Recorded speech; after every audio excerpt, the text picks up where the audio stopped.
Hello dear. सो अब हम start करने जा रहे हैं हमारा next part, blood relation. Hindi में बात करें तो रक्त संबंध। Very very very important topic. चाहे आपका कोई भी एग्जाम हो, हर एग्जाम के लिए इंपॉर्टेंट टॉपिक है, पक्का आएगा ही आएगा, गारंटीड है। तो सबसे पहले हम बात करेंगे यहाँ पर कि कौन कौन सी टाइप के जो हैं क्वेश्चंस पूछे जाते हैं। फिर हम बात करेंगे, डिस्कस करेंगे वेटेज के बारे में कि डिफरेंट एग्जाम में इस टॉपिक से रिलेटेड क्या क्या डिफरेंट वेटेज रहती है। फिर उसके बाद टॉपिक स्टार्ट करेंगे। ओके, तो चलिए। तो मेनली देखा गया है कि दो टाइप से जो है आपके इस चैप्टर में वैसे क्वेश्चंस बनेंगे। फर्स्ट टाइप हमारी रहेगी जंबल्ड रिलेशन और सेकंड टाइप रहेगी कोडेड रिलेशन। जंबल्ड रिलेशन की जो टाइप है, इसमें दो तरह के क्वेश्चन जो है एग्जिस्ट करते हैं। फर्स्ट टाइप में क्या रहेगा कि आपको कुछ पर्सन्स अवेलेबल होंगे, उन पर्सन के बीच में आपको रिलेशन डिफाइन करना होगा कि कौन किसका फादर है, कौन किसका ब्रदर है, कौन किसी सिस्टर है, जो भी नॉर्मल फैमिली में रिलेशंस होते हैं। ओके। दूसरी टाइप जो रहती है वो रहती है पॉइंटिंग टू अ पर्सन से रिलेटेड, जो काफी स्टूडेंट के लिए को लगता है कि हाँ टिपिकल है, कॉम्प्लेक्स है, मतलब उसमें रिलेशन वो इतनी जल्दी डिफाइन नहीं कर पाते हैं। काफी को दिक्कत आती है, ऐसा नहीं है कि सभी से होता ही नहीं है, प्रैक्टिस के बाद सब कुछ क्लियर हो जाएगा। ओके, तो जंबल्ड रिलेशन में दो कैटेगरीज बनेगी। कोडेड रिलेशन जो है वो जंबल्ड से टोटली डिफरेंट होगा। मतलब मैं ये भी कह सकता हूं कि तीनों टाइप्स जो है वो टोटली डिफरेंट है एक दूसरे से। ओके, तो अगर हम वेटेज की बात करें, जो ये फर्स्ट टाइप है वो आपके सभी एग्जाम्स में पूछी जाती है। एसएससी और रेलवेज या स्टेट एग्जाम्स की बात करें तो उसमें एक या दो क्वेश्चन पूछे जाएंगे मैक्सिमम। वैसे तो नॉर्मली एक ही रहता है, क्योंकि ऐसे एग्जाम्स में जो वेटेज रहती है नंबर ऑफ क्वेश्चंस की, रीजनिंग सेट के अंदर वो कम रहती है, क्योंकि टॉपिक्स काफ़ी ज़्यादा होते हैं। 35 से 40 टॉपिक्स बन जाते हैं आपके एसएससी, रेलवे और स्टेट एग्जाम्स की अगर हम बात करें। 40 टॉपिक्स हैं, नंबर ऑफ क्वेश्चन जो हैं 25-30 ही इतने ही आते हैं, मैक्सिमम 35 आ जाएंगे, 40 आ जाएंगे। तो हर एक चैप्टर जो है वो कवर अप भी करना होता है। बैंकिंग पॉइंट ऑफ व्यू से देखें, जो ये आपकी फर्स्ट टाइप रहेगी जंबल्ड रिलेशन की, इसमें आपको 2 से 4 नंबर का सेट पूछा जाता है। क्योंकि banking exam point of view से देखें तो वेटेज जो है प्री लेवल के एग्जाम में रहती है कितनी, 35 नंबर की। मेंस में जाके कुछ एक एग्जाम के अंदर 50 क्वेश्चंस भी आते हैं। ओके, बैंकिंग और इंश्योरेंस किसी भी एग्जाम की बात करें। और नंबर ऑफ चैप्टर्स भी कम है, 16-17 यूनिट ही है सिर्फ बैंकिंग और इंश्योरेंस एग्जाम के लिए जो उनका सिलेबस है। तो चैप्टर भी कम है, वेटेज भी ज़्यादा है, तो इसमें वेटेज क्वेश्चंस की भी बढ़ जाती है। ओके, तो जो ये पॉइंटिंग टू अ पर्सन वाली टाइप है, ये स्टेट और एसएससी और रेलवे एग्जाम में आता है, बैंकिंग में नहीं पूछा जाता है। इसमें भी इसकी वेटेज जो है वो 1 या 2 क्वेश्चंस की ही रहती है। मेनली जो कोडेड रिलेशन है ये भी एसएससी रेलवेज के एग्जाम में सिर्फ 1 या 2 क्वेश्चन ही रहेंगे, बट बैंकिंग के एग्जाम में कहीं ना कहीं आपको 3 से 5 नंबर का सेट भी दिख सकता है। तो बैंकिंग पॉइंट ऑफ व्यू से देखा जाए, ये कोडेड रिलेशन की टाइप बहुत ही ज्यादा इंपॉर्टेंट है, क्योंकि अप टू 5 मार्क्स तक का आ सकता है। जो ये बैंकिंग पॉइंट ऑफ व्यू से भी अगर और ज़्यादा डिटेल में बात करूं, जो ये टॉपिक है ना ब्लड रिलेशन का, उसमें जो जंबल्ड की टाइप है वो आपको आगे आने वाले चैप्टर सिटिंग और पजल में भी कहीं ना कहीं देखने को मिल सकती है, तो जिसमें कि वो हाई लेवल का क्वेश्चन बन जाता है आपका। ओके, तो इसलिए मैं कह रहा हूँ बहुत ही इंपॉर्टेंट टॉपिक है ये, वेटेज ही बताती है और डिफरेंट चैप्टर्स के साथ भी को रिलेट करके चलता है। तो चलिए, ये रही डिफरेंट एग्जाम में इसके वेटेज के बारे में डिस्कशन। अब हम सबसे पहले करेंगे टाइप 1 जंबल्ड रिलेशन की। तो इस टाइप में क्या होगा, होता क्या है, जैसे कि हम नॉर्मली अपनी फैमिली में ही बात करें, हमारी फैमिली में कौन कौन से मेंबर्स हैं, फादर है, मदर है, ब्रदर है, सिस्टर है, son, daughter, husband, wife, brother in law भी है, सिस्टर इन लॉ भी है, फादर इन लॉ भी है, मदर इन लॉ भी है, ग्रैंड पेरेंट्स, ग्रैंड फादर भी है, ग्रैंड मदर भी है। हिंदी में बात करें, फादर मदर मतलब पिता और माता भी हैं, बच्चे भी हैं, भाभी है, देवर है, दादा, नाना, ठीक है, दादी, ससुर, बहू, जितने भी रिलेशंस होते हैं कॉमन, बस आपको वही कुछ रिलेशंस जो हैं एक क्वेश्चन के अंदर अवेलेबल होंगे। आपको क्या है, उन सभी में से ये डिफरेंशिएट करना होगा कि कौन किसका फादर है, कौन किसका ब्रदर है, कौन किसकी डॉटर है, कौन किसकी वाइफ है, कौन किसका ग्रैंडफादर है, जितने भी रिलेशंस हैं तो वो आपको डिफाइन करने होंगे। तो वर्बली तो डिफाइन कर नहीं सकते, तो क्वेश्चन को अटेम्प्ट करने की अप्रोच क्या होगी कि आपको इन सभी को अरेंज करना होगा एक फ्रेम के अंदर। हमें कैसे पता चलेगा, क्योंकि नंबर ऑफ पर्सन ही इतने ज़्यादा गिवन होंगे, आपको कैसे डिफाइन कर पाओगे, कैसे याद कर पाओगे कि कौन किसका फादर बन रहा है? पढ़ने से नहीं होगा, अगर चीज़ें सामने बैठी मिलती है ना तो क्लियरली पता चल जाता है किसका रिलेशन क्या बन रहा है। ओके, तो उसके लिए क्या है, आपको एक फ्रेम बनाना होगा जिसमें सारे के सारे पर्सन जो हैं वो सिस्टमेटिकली अरेंज होंगे। उस फ्रेम को क्या बोला जाता है, एक फैमिली ट्री। इन शॉर्ट आपको एक फैमिली ट्री ड्रॉ करना होगा। ओके, अब उस फैमिली ट्री को ड्रॉ करने के लिए कुछ एक टर्म्स जो हैं वो आपको यूज करनी पड़ेंगी, कुछ एक टर्म्स का ध्यान रखना होगा। मैं सिर्फ उन टर्म्स के बारे में आपको आइडिया दे देता हूं। तो ये टर्म्स जो हैं यूज होंगी आपके फैमिली ट्री ड्रॉ करने में।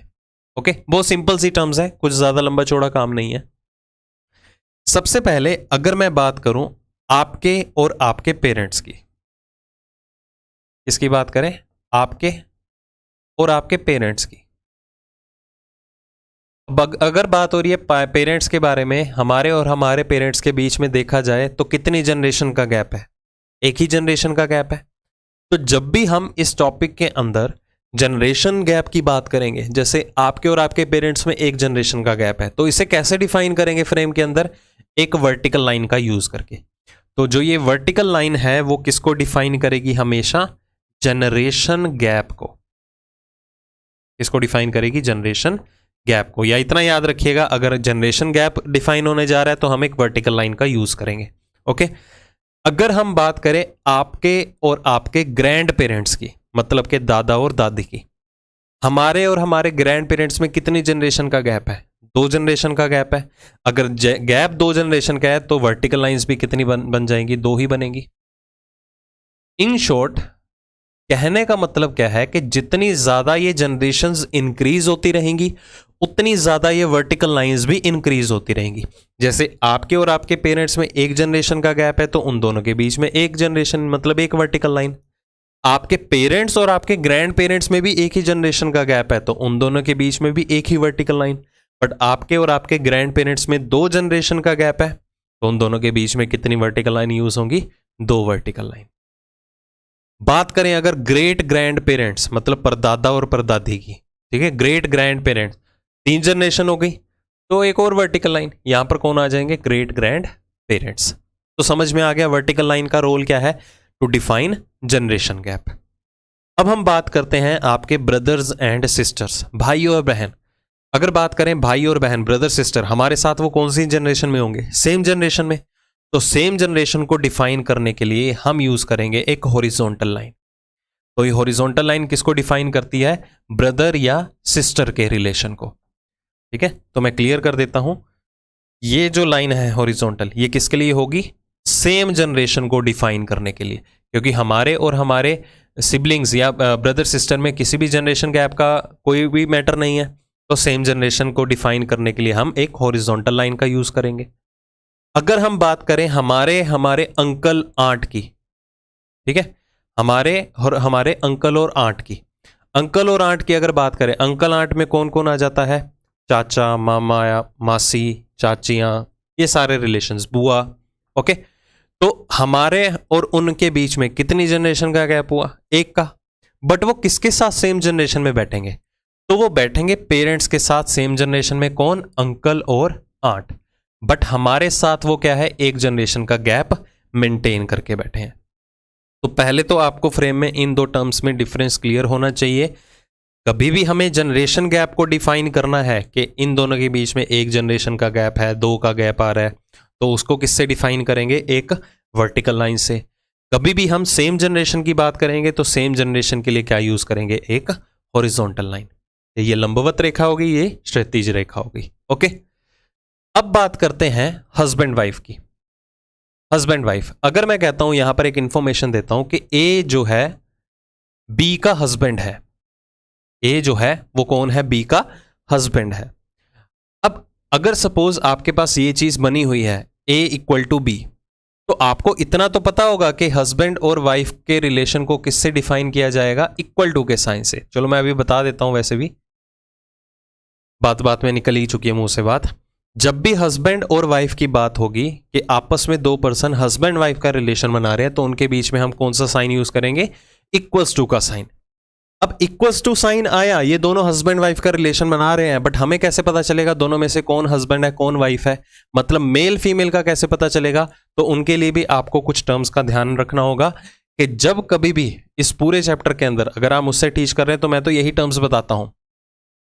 जब कभी भी हम एक मेल पर्सन को डिफाइन करेंगे, पुरुष व्यक्ति की बात करेंगे, तो उसके लिए हम यूज करेंगे एक प्लस का साइन। ओके, कोई भी पर्सन अगर एक फीमेल पर्सन होगी, एक महिला की अगर हम बात करेंगे, तो उसके लिए हम क्या यूज करेंगे? माइनस का साइन। मतलब कि प्लस साइन यूज होगा एक मेल पर्सन या पुरुष को डिफाइन करने के लिए, माइनस का साइन यूज होगा एक फीमेल पर्सन को डिफाइन करने के लिए, एक महिला को डिफाइन करने के लिए। ओके, अब वापिस आइए यहां पर, ए और बी में रिलेशन क्या है? हस्बैंड वाइफ का। क्लियर?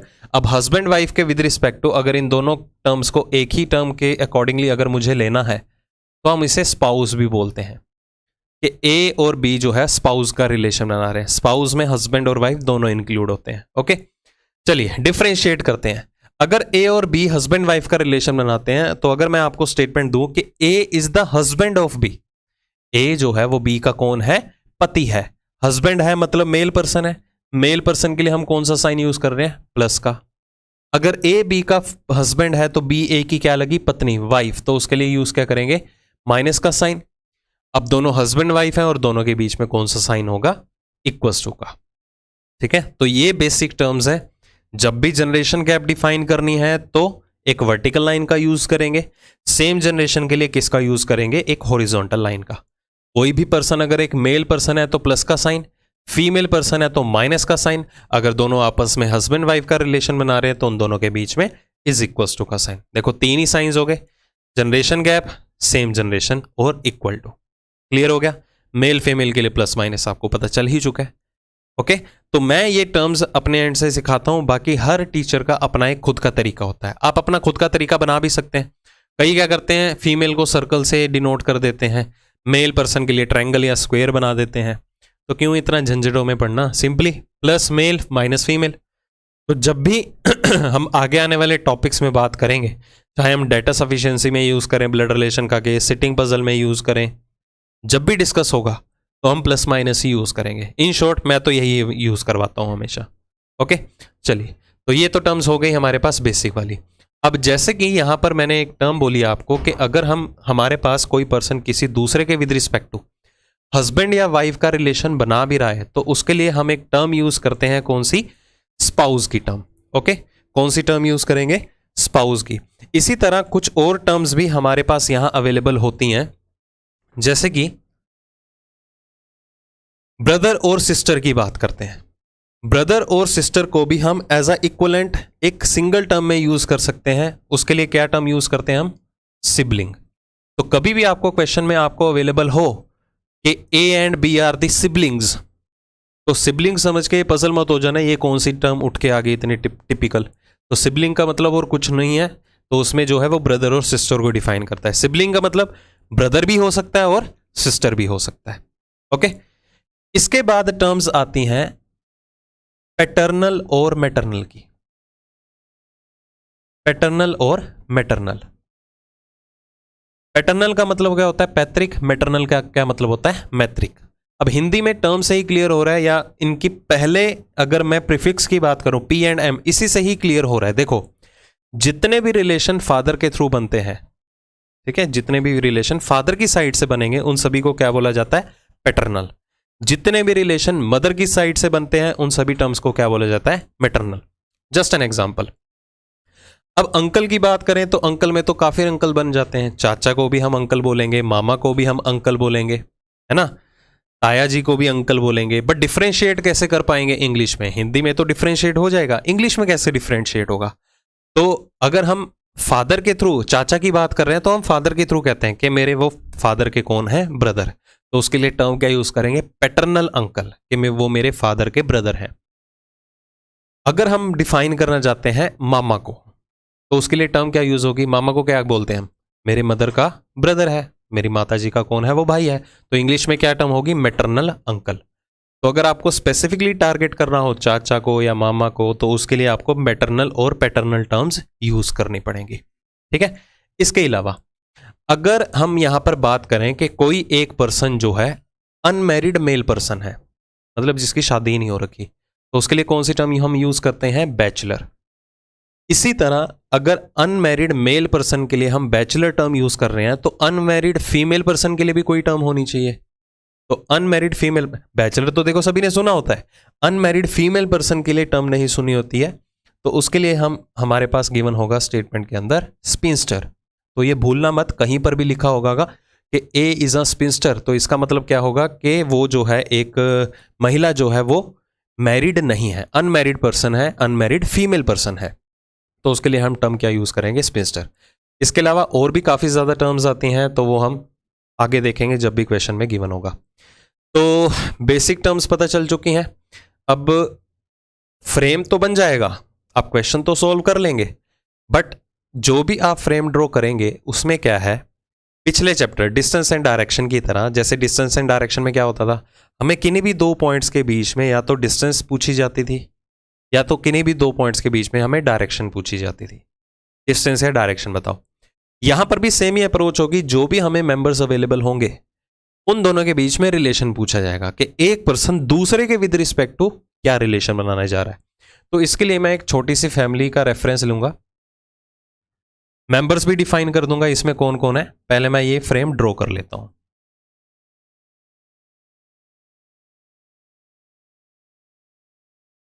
अपने एंड से कोई भी ले रहा हूं, बस ये आपके रेफरेंस के लिए होगा, आपको ये फैमिली ट्री ड्रॉ याद नहीं करना है।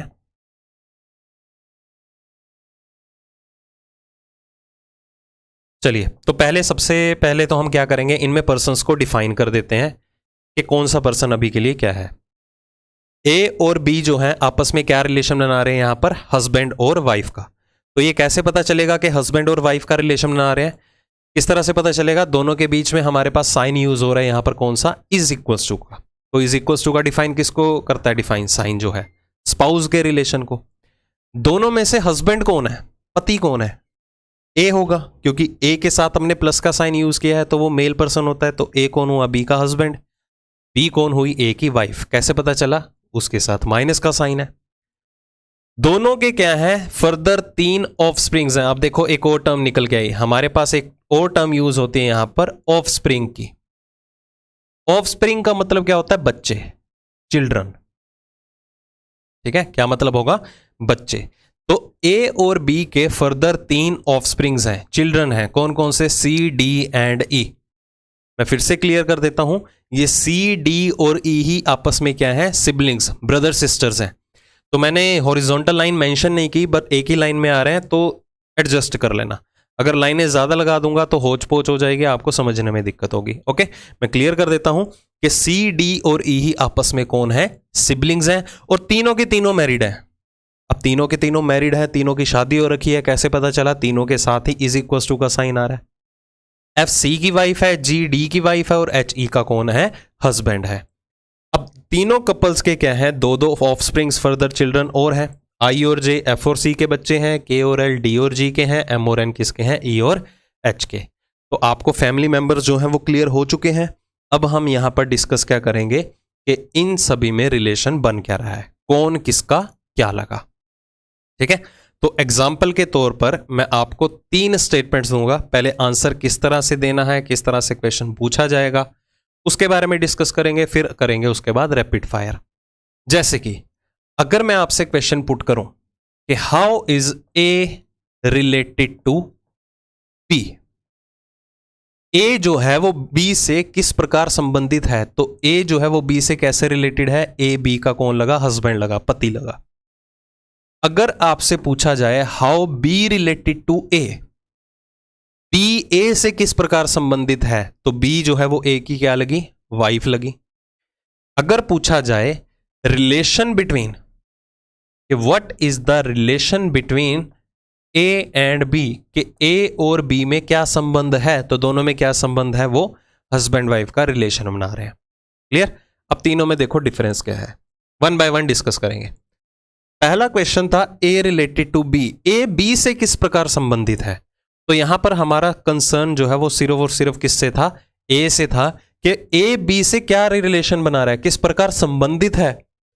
तो इसमें कंसर्न सिर्फ ए के बारे में है, बी के बारे में कोई लेना देना नहीं है हमें।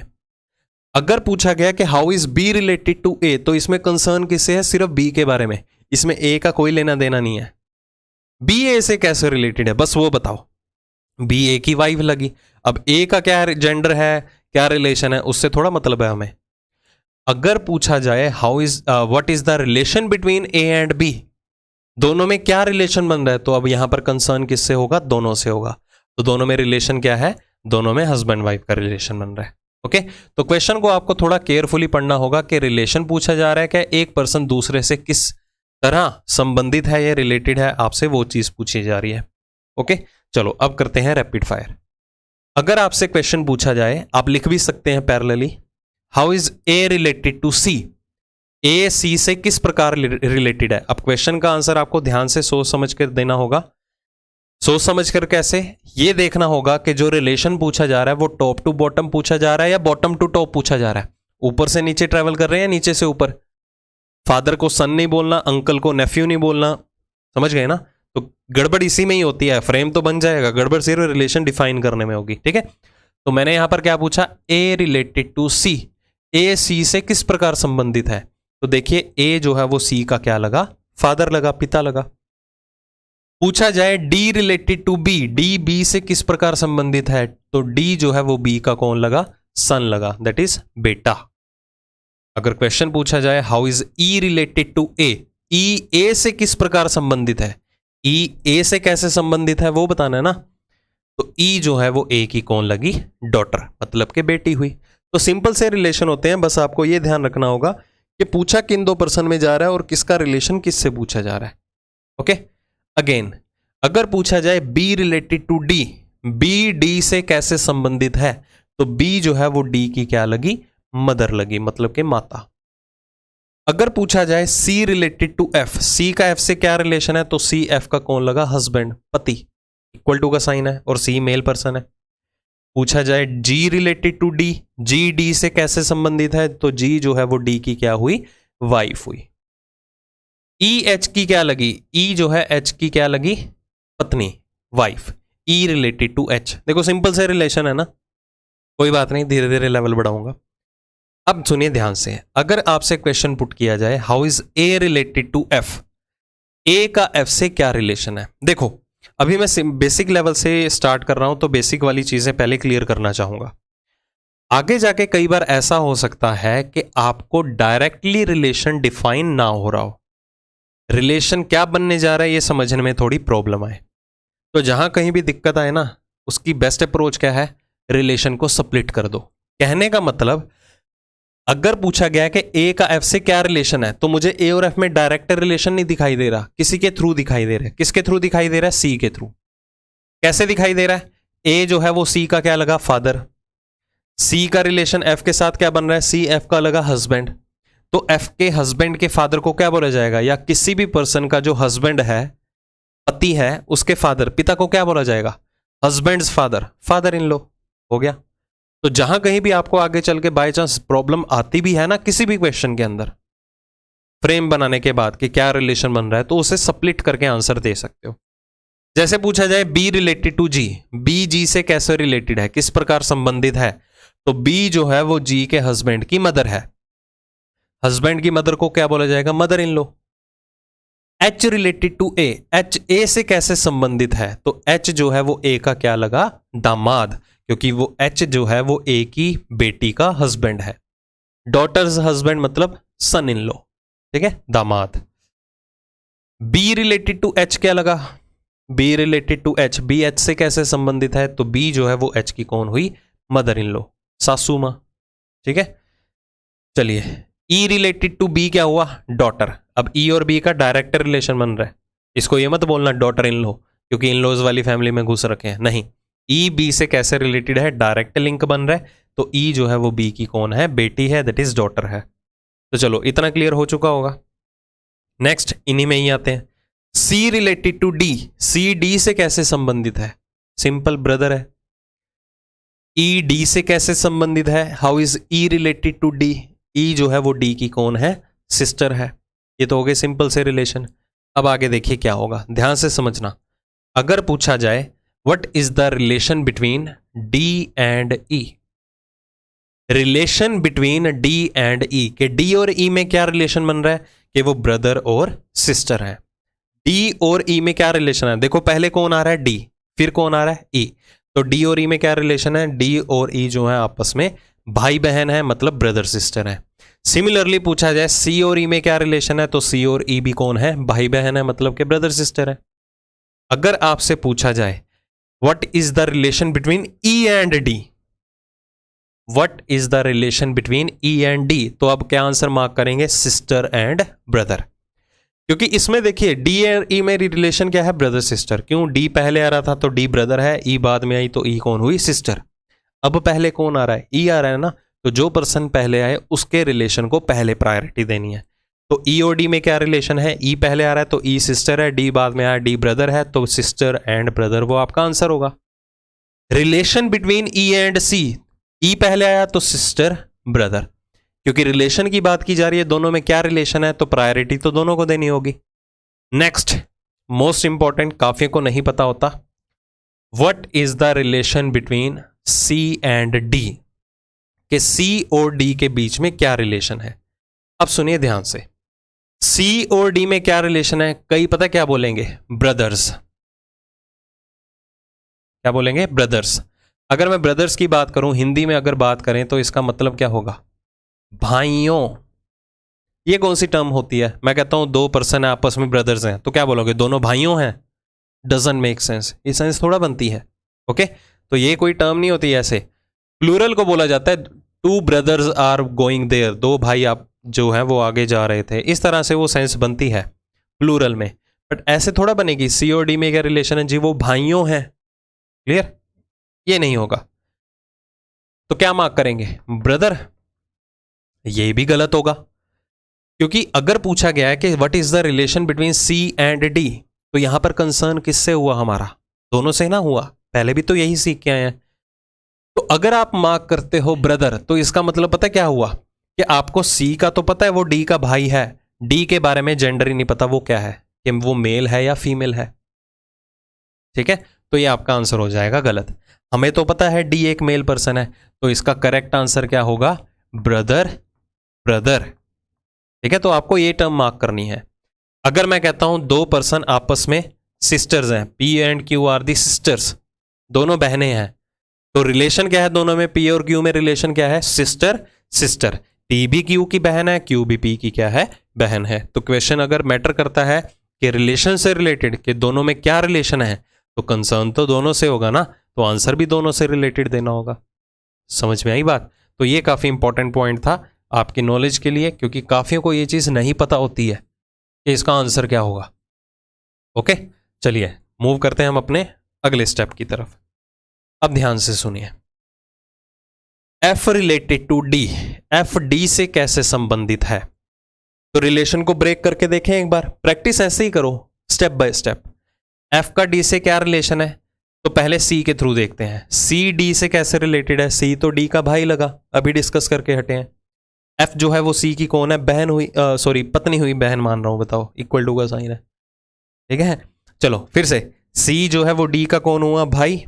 एफ कौन है, डी की सॉरी सी की वाइफ। तो भाई की पत्नी को क्या बोला जाता है, ब्रदर की वाइफ को क्या बोला जाएगा, भाभी नहीं बोला जाएगा, तो उसको क्या बोलते हैं इंग्लिश में टर्म, सिस्टर इन लॉ। ये एफ जो है वो डी की क्या लगी, सिस्टर इन लॉ। इसी तरह अगर मैं आपसे पूछूं how is G related to C, G C से कैसे रिलेटेड है, तो फिर से वही बात कि जी जो है वो सी के भाई की पत्नी है, ब्रदर्स वाइफ, तो वो भी क्या हुई, sister in law, that is bhabhi. Similarly अगर पूछा जाए D related to F, D का एफ से क्या रिलेशन है, तो डी का अगर एफ से रिलेशन बताना है तो डी जो है वो एफ के पति का ब्रदर है, हस्बैंड्स ब्रदर। किसी पर्सन के पति के भाई को क्या बोला जाएगा, देवर या जेठ हम बोलते हैं ना, ठीक है, तो उसको इंग्लिश में क्या बोलते हैं, ब्रदर इन लॉ। चाहे देवर हो चाहे जेठ हो, उसको क्या बोला जाएगा, ब्रदर इन लॉ। ओके, आगे आइए। अगर आपसे पूछा जाए how is H related to G, क्या पूछा जाए, एच रिलेटेड टू जी, तो एच जो है, या इसे छोड़ो अभी, E related to G define करते हैं। ठीक है, ई रिलेटेड टू जी, ये वाला पॉइंट आएगा। चलो मैं कहता हूँ अभी इसको भी इग्नोर करो, पहले ई रिलेटेड टू डी। अब कहोगे बार बार इग्नोर क्यों करवा रहा हूँ, क्योंकि मैं इसमें एक लॉजिक ढूंढ रहा हूँ जिससे आपके लिए क्वेश्चन जो है या रिलेशन बनाना ईजी हो जाए। E related to G D की बात करें तो वो कौन है, ई जो है वो डी की क्या लगी, बहन लगी। स्प्लिट करना सिखा रहा हूं अभी, तभी स्टेप बाय स्टेप चल रहे हैं। अगर बात करें यहां पर एच रिलेटेड टू डी की, अब समझते हैं। देखो एच रिलेटेड टू डी की बात करें, देखिए ध्यान से। एच जो है वो ई का कौन है, हस्बैंड। ई जो है वो डी की कौन है, सिस्टर। ओके, ये देखिए अगर हमें एच का रिलेशन डी से बताना है तो एच ई का हस्बैंड है, ई डी की सिस्टर है। मतलब डी की सिस्टर का हस्बैंड किसी पर्सन की सिस्टर है, उसके हस्बैंड को क्या बोला जाता है, जीजा नहीं बोला जाता। इंग्लिश में उसे क्या टर्म बोलेंगे, brother in law. Okay, sister के हस्बैंड को क्या बोलेंगे, ब्रदर इन लॉ, या हम बहनोई बोल देते हैं, है ना। इसी तरह अगर मैं पूछूं आपसे डी रिलेटेड टू एच क्या रिलेशन है, पहले मैंने एच का रिलेशन पूछा था डी से, अब मैं आपसे पूछता हूं डी का एच से क्या रिलेशन है। How is D related to H, तो डी का एच से क्या रिलेशन हुआ, ई एच की पत्नी है, डी ई का भाई है, तो पत्नी के भाई को क्या बोला जाता है, साला बोला जाता है, तो उसे भी क्या टर्म बोलते हैं हम, ब्रदर इन लॉ। मतलब के ध्यान से देखो, एच भी डी का ब्रदर इन लॉ है, डी भी एच का ब्रदर इन लॉ है। ये तो सेम हो गए, brother in law brother in law. English में इनका मीनिंग सेम होता है बट सेंस थोड़ी डिफरेंट है। मतलब के ब्रदर इन लॉ डिफाइन करने के दो तरीके हुए। क्या दो तरीके हुए, किसी पर्सन की सिस्टर के हस्बैंड को भी ब्रदर इन लॉ बोला जाता है, या किसी पर्सन के हस्बैंड या वाइफ के ब्रदर को भी क्या बोला जाता है, ब्रदर इन लॉ। समझ में आया। देखो किसी पर्सन के वाइफ के ब्रदर को या हस्बैंड के ब्रदर को भी क्या बोला जाएगा, तो भी ब्रदर इन लॉ बोला जाएगा। देखो जैसे ये वाला था, हस्बैंड के ब्रदर को भी क्या बोला जाता है, ब्रदर इन लॉ। फिर से बता देता हूं, किसी पर्सन की बहन के पति सिस्टर के हस्बैंड को क्या बोला जाएगा, ब्रदर इन लॉ, या किसी पर्सन के हस्बैंड या वाइफ के ब्रदर को भी क्या बोला जाएगा, ब्रदर इन लॉ। वैसे मैं ये टर्म्स अभी के लिए क्यों बता रहा हूं, क्योंकि आपके लिए थोड़ी टिपिकल फील हो रही होंगी। ये जो टर्म्स हैं इस चैप्टर में बहुत ही रेयर यूज होंगी, बट हम आगे चल के एक चैप्टर करेंगे डेटा सफिशिएंसी। डेटा सफिशिएंसी सारे चैप्टर्स कंप्लीट करने के बाद ही होगा, क्योंकि ये सभी चैप्टर्स का कॉम्बिनेशन है। इसमें हर एक चैप्टर इंक्लूड होता है, blood relation, coding, decoding, direction test, sitting, puzzle, ranking, सब कुछ इंक्लूड होता है।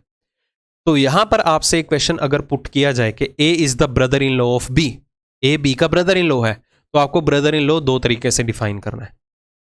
किसी की सिस्टर का हस्बैंड भी ब्रदर इन लॉ है, किसी के हस्बैंड या वाइफ का ब्रदर भी आगे क्या है, ब्रदर इन लॉ होगा। दोनों में से कौन सा ऑप्ट करेंगे वो फर्दर इंफॉर्मेशन आपको क्लियर हो जाएंगी। क्लियर, अभी के लिए इस माइंड में रखिए बात को, बट आगे जाके आपको दिक्कत नहीं आएगी, रिकॉल कर लेंगे आप इजीली कि हाँ ये डिस्कस किया था हमने ब्लड रिलेशन के टाइम पे। अब देखो अगर ब्रदर इन लॉ बनाने के दो तरीके हैं तो सिस्टर इन लॉ बनाने के भी दो ही तरीके डिफाइन होंगे। देखो ध्यान से, ई का जी से क्या रिलेशन है, how is E related to G, तो ई जो है वो जी के हस्बैंड की सिस्टर है। जी का हस्बैंड कौन है, डी, उसकी सिस्टर कौन है, ई, तो हस्बैंड की सिस्टर, पति की बहन कौन हुई, ननद, तो उसको क्या बोलेंगे, सिस्टर इन लॉ।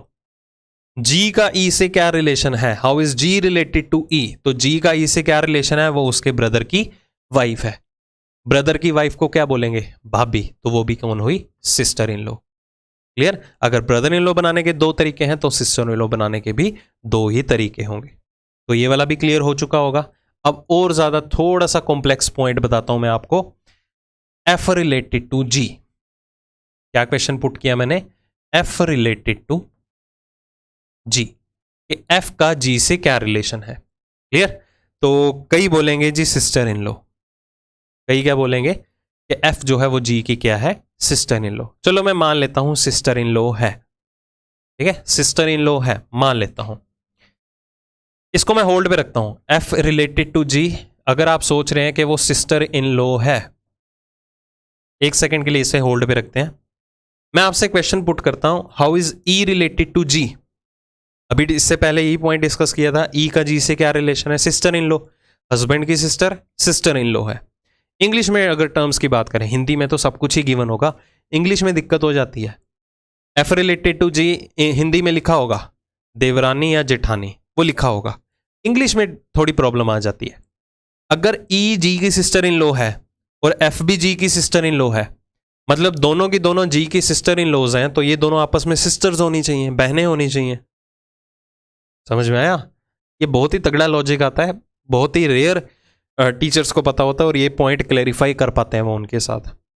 फिर से समझिए, अगर एफ भी जी की सिस्टर इन लॉ है, जो आपने सोचा होगा मे बी, ई भी जी की सिस्टर इन लॉ है, अगर दोनों की दोनों जी की सिस्टर इन लॉज हैं, इंग्लिश टर्म में बात करें सिस्टर इन लॉज, तो दोनों की दोनों बहनें होनी चाहिए। तो बहनें होनी चाहिए ना, फिर ये क्या बन रहा है रिलेशन? नहीं हो सकता ना। सिस्टर्स हो सकती हैं जी और एफ। ये जी और एफ में क्या रिलेशन है? दोनों सिस्टर्स हैं, क्या पता दो बहनें एक ही घर में ब्याह रखी हों, बट इस टॉपिक के अंदर ऐसा नहीं होता। ठीक है, हमारे समाज में ऐसा होता होगा कि हाँ दो बहनें किसी घर की हैं, वो किसी एक ही घर में ब्याह रखी हों, वो होता है, इंडिया में होता है। ठीक है, मैंने लाइव एग्जांपल्स देखी हैं। तो यहां पर ऐसा नहीं होगा इस टॉपिक के अंदर।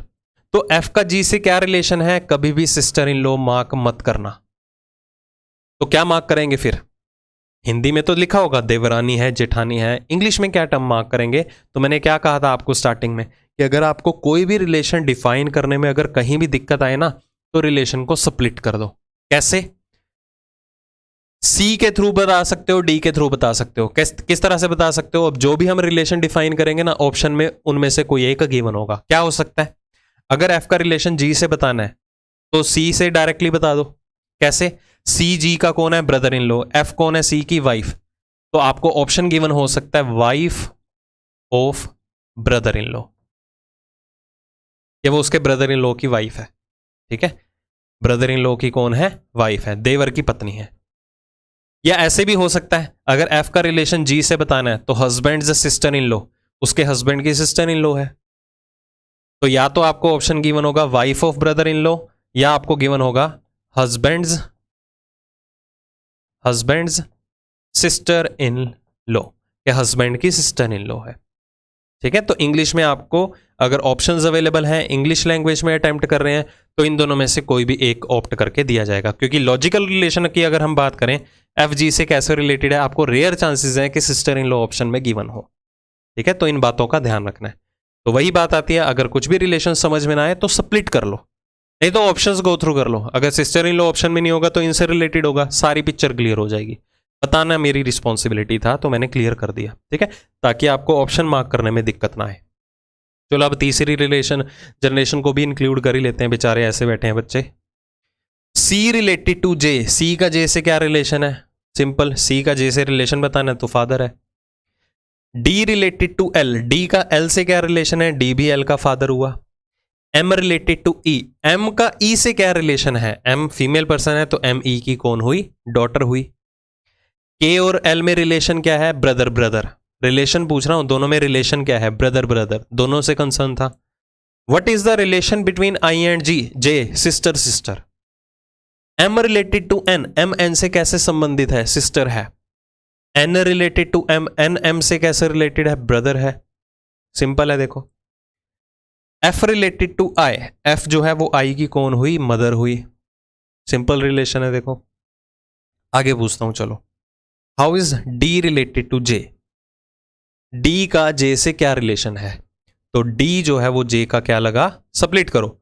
फादर का ब्रदर, फादर के ब्रदर को क्या बोला जाता है? चाचा, पैटर्नल अंकल। तो अभी के लिए आपको पैटर्नल मैटरनल टर्म यूज नहीं करनी है, सिंपली हम अंकल और आंट से ही खेलेंगे अभी। ठीक है, तो डी जो है वो सी जे से क्या रिलेशन बना रहा है? वो उसका अंकल है। ओके, बाकी जो क्वेश्चन गिवन होगा, अगर ऑप्शन में मैटरनल पैटर्नल गिवन होगी तो हम उन्हें प्रायोरिटी मिलेंगे, अदरवाइज ऐसे ही सीखते हैं, धीरे धीरे स्टेप बाय स्टेप सीखेंगे ना, सब कुछ एक ही बार में थोड़ा हो जाएगा।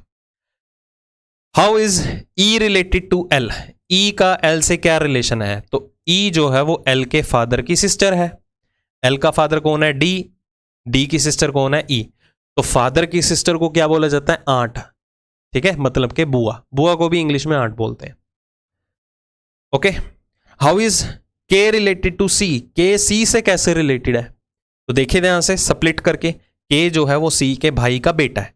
भाई के बेटे को क्या बोलते हैं? भतीजा। इंग्लिश में बात करें तो नेफ्यू। क्या होगा? नेफ्यू, मतलब भतीजा। इसी तरह एल रिलेटेड टू ई क्या होगा? एल का ई से क्या रिलेशन है? तो एल जो है वो ई के भाई का बेटा है, ई के भाई के बेटे को भी क्या बोलेंगे? नेफ्यू। भांजा हो चाहे भतीजा हो तो उसे क्या बोला जाता है, नेफ्यू बोला जाएगा। Okay, again E related to I क्या रिलेशन बना रहा है, ई का आई से क्या रिलेशन है, फिर से ई जो है वो आई के फादर की सिस्टर है, तो पिता की बहन को क्या बोला जाएगा, बुआ, दैट इज आंट। आई का ई से क्या रिलेशन है, या सिंपली आई का डी से रिलेशन बताते हैं। How is I related to D, I का डी से क्या रिलेशन है, तो ध्यान से देखिए, आई जो है वो डी के ब्रदर की डॉटर है, ब्रदर की डॉटर, भाई की बेटी को क्या बोला जाएगा, इसके लिए टर्म यूज होती है नीस, नाइस नहीं बोलना, नाइस नहीं होता, नीस होता है। ओके, इसी तरह एम रिलेटेड टू डी भी क्या होगा, नीस, सिस्टर की डॉटर है। क्लियर हो रहा है ना सारा पॉइंट, ठीक है। तो भांजी हो या भतीजी हो उसके लिए टर्म यूज होती है नीस, भतीजा हो या भांजा हो उसके लिए टर्म क्या यूज होगी, नेफ्यू। ठीक है, तो आई होप आपको ये सारी टर्म्स क्लियर हो रही होंगी। अब आगे की अगर हम बात करें, हाउ इज के रिलेटेड टू जे, ये भी आपके लिए बहुत ही इंपॉर्टेंट पॉइंट्स हैं। के रिलेटेड टू जे, के का जे से क्या रिलेशन है, के का जे से क्या रिलेशन है, तो इसका आंसर क्या रहेगा, कजन। के का जे से क्या रिलेशन है, कजन। ओके, के का जे से क्या रिलेशन है, कजन है जी वो। बट एक बात का हमेशा ध्यान में रखिएगा, मैं आगे ये क्वेश्चन में भी बार बार ये बात रिपीट करूंगा, इस पूरे के पूरे चैप्टर में एक मोस्ट इंपॉर्टेंट पॉइंट पता क्या है, कि किसी पर्सन का जेंडर डिफाइन होना। अगर उस पर्सन का जेंडर डिफाइन है, अकॉर्डिंगली आपको आंसर भी मार्क करना है। जैसे कि मैंने पूछा के का जे से क्या रिलेशन है, एक ऑप्शन गिवन है कजन, एक ऑप्शन गिवन है कजन ब्रदर, तो आप किसको ऑप्ट करोगे, ऑब्वियसली बात है कजन ब्रदर को आप ऑप्ट करोगे, क्योंकि इससे आपके आंसर की ज्यादा क्लियरिटी हुई। तो जहां कहीं भी आपको उस पर्सन का जेंडर स्पेसिफिक अवेलेबल है, अकॉर्डिंगली आपको आंसर भी मार्क करना है। हाँ, वो अलग बात है अगर मुझे यहां पर के का जेंडर नहीं पता और पूछा जाए के रिलेटेड टू जे, और आपको ऑप्शन गिवन है कजन, एक ऑप्शन गिवन है कजन ब्रदर, तो आप क्या मार्क करोगे, ऑब्वियसली बात है कजन को ही मार्क करोगे, क्योंकि कजन तो है ही है ना, वो बाद का मैटर है, ब्रदर है, सिस्टर है। तो अकॉर्डिंगली आपको क्या करना है, जब भी उस पर्सन का जेंडर डिफाइन है तो उसी के अकॉर्डिंग आपको आंसर भी मार्क करना होगा। इस बात का हमेशा ध्यान रखना, क्योंकि सबसे इंपॉर्टेंट पॉइंट ही यही है कि पर्सन का जेंडर डिफाइन होना पूरे चैप्टर के अंदर। आप खुद इस चीज को फील करोगे। एम रिलेटेड टू एल क्या है, कजन सिस्टर है, ठीक है, कजन सिस्टर है। जे का एम से क्या रिलेशन है, कजन, कौन सी, सिस्टर। तो ये कजन सिस्टर, कजन ब्रदर आप बोलते हो ना, तो ये इंग्लिश का रूल है। अगर किसी पर्सन का, अगर आपने नहीं पढ़ा तो आप पढ़ेंगे आगे चल के, कि अगर किसी पर्सन का कोई भी पर्सन, दूसरा पर्सन कजन ब्रदर है या कजन सिस्टर है, तो आप ब्रदर और सिस्टर जो है वो एड ऑन नहीं करते हैं, क्योंकि वो सुपरफ्लोस की कैटेगरी में आ जाता है। यही सीखा होगा या आप आगे चल के भी सीखेंगे इस चीज को। तो ये एक एरर काउंट होता है, अरे एरर करते हैं ना आप, तो ये एरर काउंट होता है, क्योंकि सुपरफ्लोस बन गया।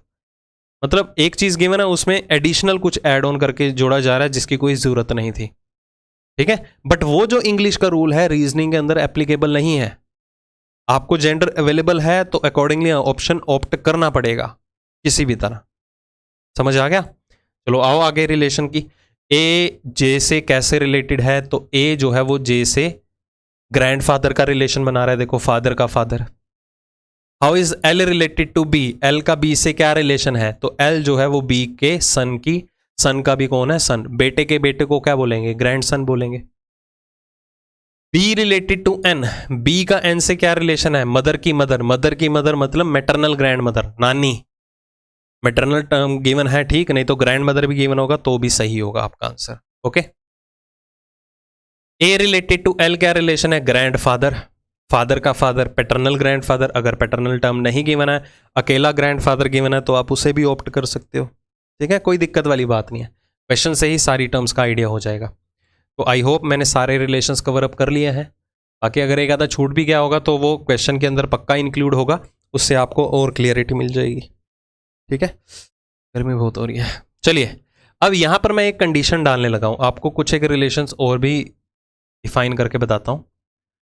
अब यहां पर दादी अम्मा आ गई है घर पे रहने के लिए, आपके घर में कोई बुजुर्ग आए, और वो बुजुर्ग कौन है, आपके दादा की बहन है, ठीक है। आ जाते हैं ना कई बार कईयों के घरों में 10 15 20 25 दिन, महीना महीना भी लगा के जाते हैं, है ना।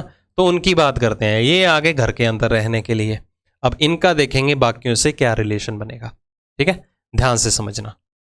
इससे पहले मैं आपको और पॉइंट क्लियर कर देता हूं ताकि ये समझने में आपको प्रॉब्लम ना हो। अब ई जो है वो एल की कौन है, आंट, यही था, ई एल की आंट है, देखो फादर की सिस्टर बुआ, that is aunt. H L का कौन हुआ, अब ये मत बोलना जी वो अंकल है। अगर एच एल का अंकल है तो सी कौन है फिर एल का, अंकल तो वो भी है, ये भी अंकल है, ये भी अंकल है, फिर अंकल अंकल दोनों भाई होने चाहिए। इंग्लिश में दिक्कत आएगी, है ना, हिंदी में लिखा होगा, ठीक है, ये फूफा जी हैं, ये चाचा जी हैं, ये लिखा होगा, इंग्लिश में दिक्कत आएगी। तो दिक्कत आएगी तो क्या करें, स्प्लिट करेंगे। कैसे, आंट्स हस्बैंड, बुआ का पति, आंट्स हस्बैंड। या और कैसे स्प्लिट कर सकते हो, फादर्स ब्रदर इन लॉ, पिता का बहनोई है जी वो। तो ऐसे रिलेशन को स्प्लिट कर लेना। नहीं स्प्लिट करना, नहीं समझ में आ रहा, क्योंकि स्प्लिट तो मैं 2-3 तरीके से कर सकता हूं, 2-3 तरीके हुए ना, तो बेहतर है ऑप्शन गो थ्रू कर लेंगे, क्वेश्चन में दिखाऊंगा ये चीज। ओके, अभी सिर्फ वर्बली दे रहा हूं, आइडिया दे रहा हूं, ताकि आपके माइंड में ये बातें रहें, बाद में इसे यूज कर लेंगे। चलो आते हैं इसके ऊपर। हाउ इज पी ई ए की सिस्टर है, सपोज एक पर्सन आया, एक एड ऑन कर दिया मैंने, तो how is P related to D, तो पी जो है वो डी से कैसे संबंधित है, उसके फादर की सिस्टर मतलब बुआ, दैट इज आंट, अभी डिस्कस करके हटे थे। How is P related to G, इसको आंट नहीं बोलना आपने। हालांकि किसी भी लड़की की शादी होती है तो वही सारे रिलेशन वही गो थ्रू करती है जो उसके पति के थ्रू होते हैं, ठीक है। अगर मेरी कोई बुआ है तो मेरी पत्नी भी मेरी बुआ को बुआ ही बोलेगी ना। बट लॉजिकली अगर हम यहां पर बात करें तो पी जो है रिलेशन क्या बना रही है जी से, तो आंट ऑप्शन में होगा, नो डाउट। बट लॉजिकली अगर बात करें, कई बार ऑप्शन जो है वो स्प्लिट करके दिया जाता है, क्या होगा, हस्बैंड्स आंट, वो उसके पति की बुआ है तो मुझे बुआ बुलाना पड़ रहा है, बात तो वही कहेगी ना वो। या हम ऐसे भी कह सकते हैं sister of father in law, कि वो उसके फादर इन लॉ की सिस्टर है। तो ऐसे स्प्लिटिंग में ऑप्शन आपको अवेलेबल होंगे, पक्का गिवन होंगे। अब खुद देखोगे इस चीज को, क्योंकि फ्रेम बन गया, मैंने आपको पहले ही बताया था, फ्रेम तो बन जाएगा, रिलेशंस की भी तो क्लियरिटी होनी चाहिए। तो यहां से आपको क्लियरिटी दे रहा हूं मैं। ओके चलो, how is P related to K, बस खत्म करने वाला हूं। P related to K, P K से कैसे संबंधित है, तो अब आपके माइंड में आ रहा होगा फादर्स आंट, स्प्लिट करना सीख गए होगे, है ना। फादर्स आंट, पिता की बुआ, या सिस्टर ऑफ ग्रैंडफादर, ग्रैंडफादर की सिस्टर है, आ गया होगा। बट इसके लिए एक टर्म यूज होती है, क्या टर्म यूज होती है, ग्रैंड आंट। ग्रैंडफादर, दादा की बहन को क्या बोला जाता है, ग्रैंड आंट। अगर पी एक मेल पर्सन होता तो यहां पर क्या मार्क करते हैं हम, ग्रैंड अंकल। तो ये ग्रैंड आंट और ग्रैंड अंकल भी टर्म होती हैं। तो आपको आई थिंक सारी टर्म्स का आइडिया हो चुका होगा, बेसिक सीख लिया, ठीक है। फिर भी देख लेते हैं, हस्बैंड वाइफ के लिए एक टर्म यूज होगी स्पाउस, ब्रदर सिस्टर के लिए एक टर्म यूज होगी सिबलिंग, बच्चों के लिए एक टर्म यूज होगी ऑफस्प्रिंग, ठीक है। और अनमैरिड मेल पर्सन के लिए बैचलर, अनमैरिड फीमेल पर्सन के लिए स्पिंस्टर। पैटर्नल मैटरनल मतलब फादर के थ्रू रिलेशंस बन रहे हैं तो पैटर्नल टर्म ऐड ऑन करेंगे, मदर के थ्रू बन रहे हैं तो मैटरनल टर्म ऐड करेंगे, ठीक है। बाकी अगर कुछ आगे यूज हुआ वो क्वेश्चन के थ्रू बता दूंगा, ओके। या जब आप प्रैक्टिस करेंगे तो आपको ऑप्शंस ही क्लियर कर देंगे, ये क्या ऑप्शन आया, ग्रैंड आंट और ग्रैंड अंकल भी आपको क्लियर हो गया। अब करते हैं क्वेश्चन की प्रैक्टिस बिल्कुल बेसिक लेवल से। पहला क्वेश्चन गिवन है, ए इज बीज सिस्टर, ए जो है वो बी की कौन है, बहन। बहन मतलब सेम जनरेशन में, और वो एक फीमेल पर्सन है, तो ए जो है वो बी की बहन है। तो हमने सबसे पहले बी डिफाइन कर दिया, बी की बहन मतलब सेम जनरेशन में कौन आया, ए। अगर ए बी की बहन है मतलब वो एक फीमेल पर्सन है, तो उसके साथ माइनस का साइन। सी इज बीज मदर, सी जो है वो बी की मदर है, माता है। सी जो है वो कौन है, बी की मदर है, ओके। सी जो है बी की मदर है, मैं इसे अलग से बना देता हूं यहां पर। सी जो है वो बी की कौन है, मदर। अब ध्यान दीजिए, अगर ए बी की बहन है तो ए और बी आपस में क्या रिलेशन बना रहे हैं, सिबलिंग्स का। अगर सी बी की मदर है, मदर मतलब generation gap, vertical line use करेंगे, बताया था। मदर है और फीमेल पर्सन है तो माइनस का साइन यूज करेंगे। अगर सी बी की मदर है, वो तो ए की भी मदर हुई कि नहीं। D is C's father, D जो है वो सी का पिता है, फादर, फिर से जनरेशन गैप आई, वर्टिकल लाइन यूज करेंगे। डी जो है वो सी का पिता है, देखिए फादर है। ई इज डीज मदर, ई जो है वो डी की भी मदर है, ई जो है वो डी की भी मदर है, फिर से एक जनरेशन का गैप, मदर बना ली, ठीक है। उसके बाद then how is A related to D, A का डी से क्या संबंध है? देखो ए जो है वो डी से कैसे रिलेटेड है, वो उसकी डॉटर की भी डॉटर है, बेटी की बेटी को क्या बोलेंगे, मैटरनल ग्रैंड डॉटर, या सिंपली अगर ऑप्शन गिवन है तो ग्रैंड डॉटर ही आपका आंसर हो जाएगा। बस ये टास्क आपको करना है, ठीक है। रिलेशन डिफाइन करिए कि कौन किसका क्या लगा, यहां पर रिलेशन बता दीजिए जो भी पूछा गया है। अब जैसे कि ये देखो, ए इज बीज ब्रदर, ए जो है वो बी का भाई है, भाई मतलब मेल पर्सन, किसका भाई है, बी का, तो सेम जनरेशन में बी भी बन गया। अगर ए बी का भाई है तो बी ए का क्या लगा, बहन, भाई भी तो हो सकता है, तो हमें बी के बारे में कुछ भी पता नहीं है। सी इज डीज फादर, इसको बाद में यूज कर लेंगे। ई इज बीज मदर, ई जो है वो बी की माता है, मदर है। अगर ई बी की मदर है तो वो तो ए की भी मदर हुई, है ना। आगे देखिए क्या गिवन है, A and D are brothers, A और डी दोनों भाई हैं, ए और डी जो हैं दोनों के दोनों भाई हैं। और सी जो है वो क्या है, सी इज डीज फादर। अब ध्यान दीजिए, अगर ए डी भाई हैं दोनों, तो ये तीनों सिबलिंग ना हुए, ए बी और डी। डी किसका बेटा है, ई का बेटा है, या मैं कह सकता हूं ई जो है वो डी की कौन हुई, मदर, माता हुई, और सी जो है वो डी का पिता। अगर ई डी की मदर है, सी डी का पिता है, तो सी और ई आपस में क्या रिलेशन बनाएंगे, हस्बैंड वाइफ का। चाहे आप गो थ्रू कर सकते हैं, ई डी की मदर है और सी जो है वो डी का कौन है, पिता। पूछा गया है how is E related to C, E C से कैसे रिलेटेड है, वो उसकी पत्नी है, दैट इज वाइफ। आंसर आ गया डी ऑप्शन। बस इस तरह से आपको जम्बल्ड फॉर्म में कुछ मेंबर्स अवेलेबल होंगे, उन्हें एक सीक्वेंस में अरेंज करना है स्पेसिफिक मैनर में फैमिली ट्री के through. Next, B is the husband of P, B जो है हस्बैंड है किसका, पी का, तो पी कौन हुई, बी की वाइफ। हस्बैंड की बात की थी तो इक्वल्स टू का साइन यूज किया। Q is the only grandson of E, अब क्यू ना तो डिफाइंड है ना तो ई डिफाइंड है, आगे बढ़ते हैं। हु आया तो किसकी बात हो रही है आगे, ई की। E is the wife of D, E जो है वो डी की कौन है, पत्नी, and mother in law of P. अब एंड आया तो किसकी बात हो रही है, ई की। ई जो है वो डी की पत्नी भी है, यहां बना लेता हूं, ई जो है वो डी की पत्नी भी है, और कौन है, मदर इन लॉ, सास भी है किसकी, पी की। पी की सास कौन है, ई, पी की सास मतलब हस्बैंड की मदर। देखो ई पी की सास भी हो गई, और डी जो है ई का कौन है, हस्बैंड। यही तो डिफाइन हो रहा था पहले। आगे देखिए, लिखा हुआ था Q is the only grand son of E, Q जो है ई का इकलौता पोता है। इकलौता पोता मतलब इसके बेटे का सिर्फ एक ही बेटा है। ओके, चलिए आगे। How is B related to D, B का डी से क्या रिलेशन है, बेटा। देखो डी का क्या बन रहा है, वो बेटा। आंसर आ गया डी ऑप्शन। देखो सिंपल से क्वेश्चन आपसे पूछे गए हैं, ठीक है, और ऐसे आते भी हैं स्टेट एग्जाम में, डायरेक्टली ऐसे ही सिंपल लेवल के क्वेश्चन पूछ लिए जाते हैं। धीरे धीरे लेवल बढ़ाऊंगा मैं जब हम एक्सरसाइज की तरफ स्विच करेंगे। B is the brother of A, B A का कौन है, भाई। हुज ओनली सिस्टर, हुज मतलब ए की बात हो रही है, हुज मतलब as only sister is mother of C. कहता ए की जो इकलौती बहन है वो कौन है, सी की मदर भी है। ए की इकलौती बहन कौन है, सी की mother. D is the maternal grand mother of C, D जो है सी की मैटरनल ग्रैंड मदर है, मतलब मदर की भी कौन है, mother. D is the only maternal grand mother of C. How is A related to D, A का डी से क्या रिलेशन है, जेंडर नहीं पता, तो यहां पर आंसर क्या रहेगा, कैन नॉट बी डिटरमिन्ड। क्या आंसर रहेगा, कैन नॉट बी डिटरमिन्ड। जब जेंडर ही नहीं पता तो हम बता ही नहीं सकते, तो या तो ए डी का सन है या तो ए डी की डॉटर है, दोनों में से कोई भी हो सकती है, ठीक है। ऑप्शन नहीं गिवन, इसलिए आंसर क्या रहेगा, कैन नॉट बी डिटरमिन्ड। ये थोड़ा एरर आ गया, टाइपिंग मिस्टेक है। चलो बेसिक का आइडिया हो चुका है आपको। अब यही बेसिक चीज़ों से रिलेटेड हम बनाएंगे क्वेश्चंस, कुछ एक पर्सन्स गिवन होंगे, उसी में ही इसी तरह फैमिली पर मेंबर्स को जो है वो अरेंज करना होगा, ठीक है। सिस्टमेटिकली अरेंज करेंगे और सिंपल से क्वेश्चन पूछे जाते हैं कि बताओ एक पर्सन दूसरे से क्या रिलेशन बना रहा है। आइडिया उसका भी हो चुका है। मिलते हैं जल्दी एक्सरसाइज के अंदर। कोशिश करना है ये सारे क्वेश्चन पहले खुद सॉल्व करके देखना, उसके बाद आप वीडियो सॉल्यूशन पे आइएगा, ठीक है। जल्दी ही मिलता हूं मैं अगले सेशन के अंदर।